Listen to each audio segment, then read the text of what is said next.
Gold declarations for 2012 so far is 33% higher than the corresponding period last year and 22% more than was budgeted for by the GMC for 2012.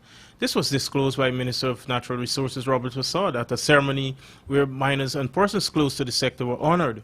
The ceremony was hosted by the Guyana Geology and Mines Commission. It was held at Hardmanson House and was attended by a wide cross-section of persons connected to the mining sector.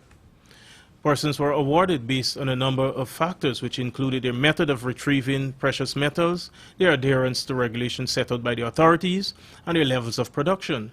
Minister Fassad used the occasion to lambaste those whom he said do not spend enough time in this country to study our sector and write reports that are inaccurate.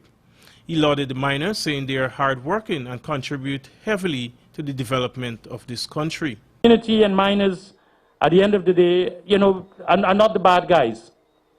And I do hope both for the international community and the local dialogue, they make very important contributions, and we should celebrate that and be proud of that. And where there are weaknesses and where there's room for improvement, it requires sustained partnership and sustained collaboration, which we are committed to, working with the GGDMA, and I wish to recognize the president of the GGDMA. I just saw him crisscrossing at the back.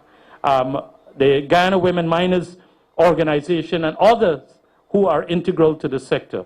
Minister Fassad also handed over to Amazonian Minister Pauline Sukai the royalties collected by the GGMC. The monies, he said, are expected to be used towards the development agendas of those communities. Receiving an award too was former Commissioner of the GGMC, William Wolford.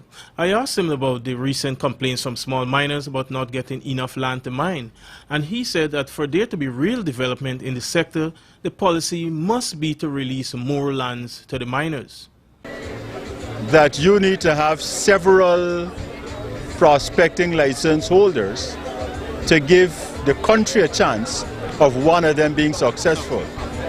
And what we had calculated years ago was that you needed to have about 7 to 1 prospecting license on active exploration simultaneously to give yourself a real chance.